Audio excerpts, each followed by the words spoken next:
I was somebody in college who didn't know exactly what I wanted to do with myself. I think I thought once I got my undergraduate degree, I'd put on a necktie and go into business doing something. And I ended up doing that, working for a mutual funds company.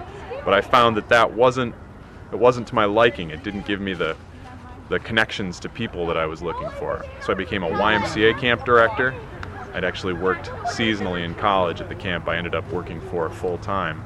And coming in contact with more traditional educators there had me thinking about becoming a teacher. My grandmother had been a teacher, my mother was a teacher, so I think maybe some of those elements were ticking away in the background for some time. And this is my third year teaching. I've taught for 2 different districts, and it's nice to have taken a big leap and to have had it been the right one. I have a hard time remembering this. What is it about teaching that attracts you? Personal safety, emotional safety. The connection with young people, probably more than anything. I had a very rich elementary experience myself. 1, 2, 3, 4, 5. So I think the subject matter and the discovery and the sense of discovery you have at that age is really important to me. I like the climate that's created by working with young people. Somehow you feel like you're influencing who they're becoming in a way I don't think we have the same kind of opportunities with adults.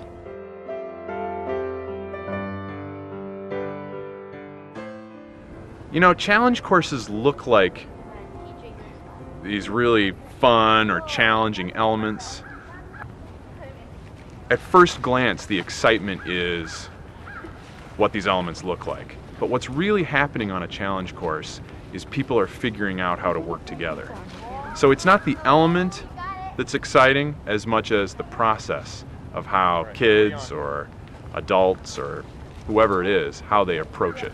So I think that's where the neat part in the curriculum comes from in working with kids. And what are some of the lessons that the kids learn from the challenge course?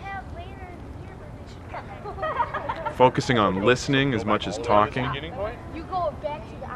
honoring someone else's opinion,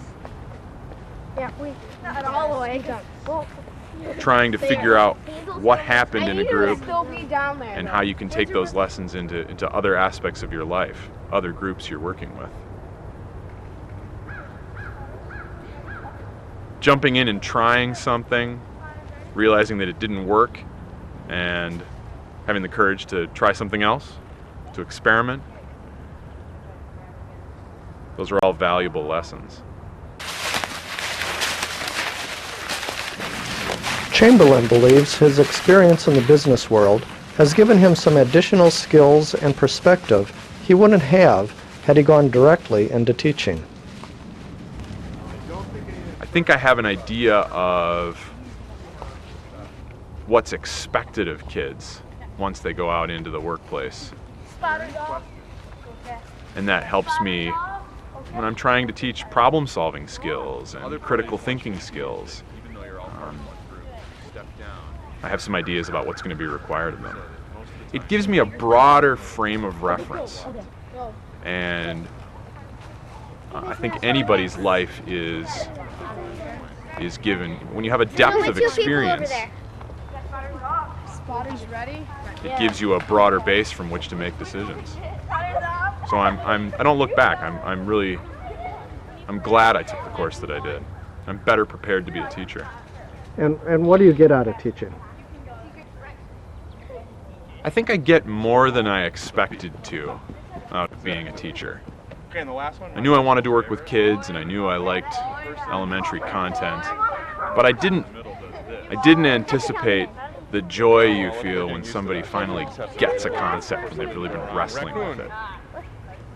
Or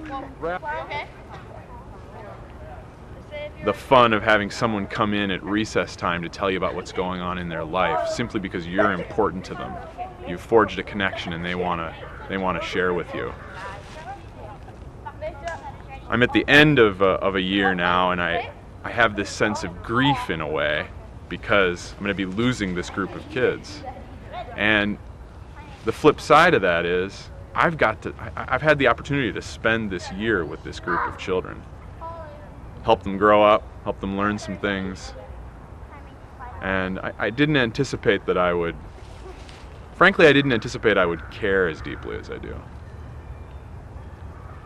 A life that doesn't have connections in it, doesn't have connections to people, it's not really worth living. And I guess that's the gift that teaching's given to me.